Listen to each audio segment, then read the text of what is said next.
Baik, assalamualaikum warahmatullahi wabarakatuh. Sebelumnya, perkenalkan nama saya Muhammad Ali Murtado. Saya dari PCKR Offering A di Pendidikan Jasmani Kesehatan dan Rekreasi.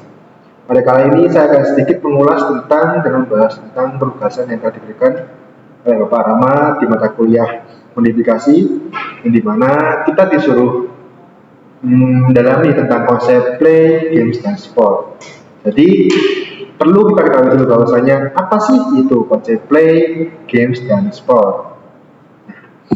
Yang pertama kita harus memahami dulu bahwa aktivitas jasmani itu mempunyai spektrum atau jangkauan yang luas. Jangkauan ini atau spektrum ini dimulai dari kegiatan sederhana yang penuh kebebasan, yaitu play atau bermain. Itu tentang konsep tentang play dan bermain. Kemudian berkembang menjadi games atau permainan. Saya ulangi, spektrum ini dimulai dari kegiatan sederhana yang penuh kebebasan, yaitu play atau bermain, kemudian berkembang menjadi games atau permainan yang lebih teratur. Dan pada akhirnya sampai ke sport atau olahraga formal yang bersifat kompetitif atau profesional, seperti ada atletan, kejuaraan, atau perlombaan lainnya.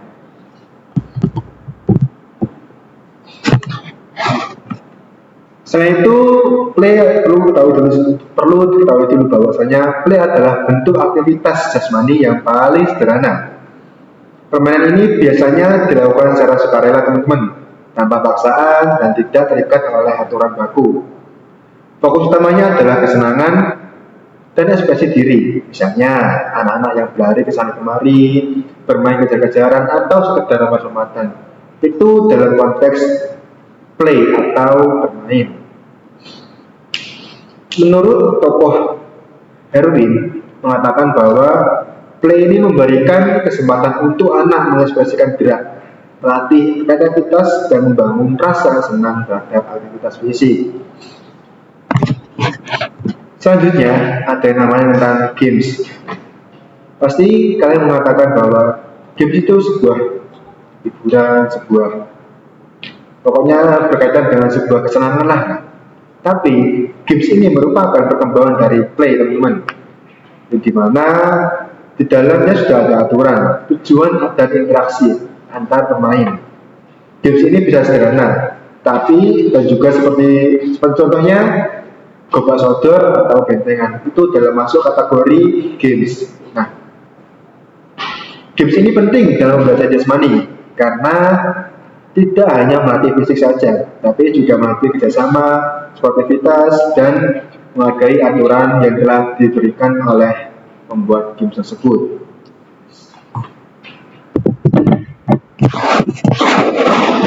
Selanjutnya adalah terkait tentang sport atau olahraga ya. Pasti kita memikirkan sport itu berkaitan dengan olahraga. Yaps, benar sekali. Sport ini sudah memiliki aturan yang baku, teman-teman. Standar internasional, bahkan organisasi resmi. Jadi seperti katakanlah di bidang saya yaitu karate, sport masuk Oliver itu olahraga formal. Yang biasanya juga ada beberapa kejuaraan yang dinaungi oleh lembaga bernama FORGI, Federation Olahraga Karate Indonesia. Nah, dalam ketiga konsep ini, play, games, dan sport, intinya ketiga aspek tersebut adalah saling berkaitan satu sama lain. Dalam play adalah fondasi, games menjadi jembatan, dan sport itu adalah puncaknya. Dan guru dalam penjas juga harus mampu memanfaatkan ketiga konsep ini secara seimbang. Ya, dengan begitu, pembelajaran jasmani itu tidak hanya fokus pada keterampilan olahraga formal saja, tapi juga menemukan minat, kebugaran karakter, serta nilai-nilai sosial pada diri siswa tersebut. Jadi, dapat kita simpulkan bahwa penjas ini adalah suatu pembelajaran yang ideal, pendidikan yang menyenangkan, bermakna, dan komprehensif. Dengan mengintegrasikan play, games, dan sport ini, siswa tidak hanya belajar secara fisik saja, tapi juga berkembang dalam aspek sosial, emosional, dan juga karakter. Dan mungkin itu yang dapat saya sampaikan mengenai tiga aspek tadi, yaitu melalui dengan play, games, dan sport.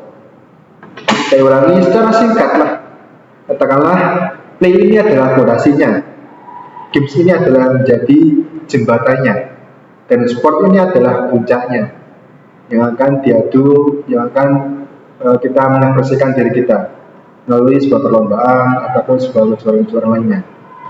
Dan mungkin itu yang dapat saya sampaikan melalui pembelajaran ini tentang materi play, games, dan sport ini. Saya harap teman-teman semua bisa memahami tentang materi apa yang saya sampaikan, dan saya harap juga teman bisa menelaah dan mengaplikasikan dalam kehidupan masing teman-teman. Dan perlu tahu dulu bahwa play dan games dan sport ini adalah salah satu rangkaian dalam proses pembelajaran di pendidikan jasmani, kesehatan, dan rekreasi. Entah itu di jenjang SD, SMP, atau SMA, dan maupun dalam jenjang perkuliahan. Jadi itu dapat saya sampaikan. Sekian dari saya. Terima kasih. Wassalamualaikum warahmatullahi wabarakatuh.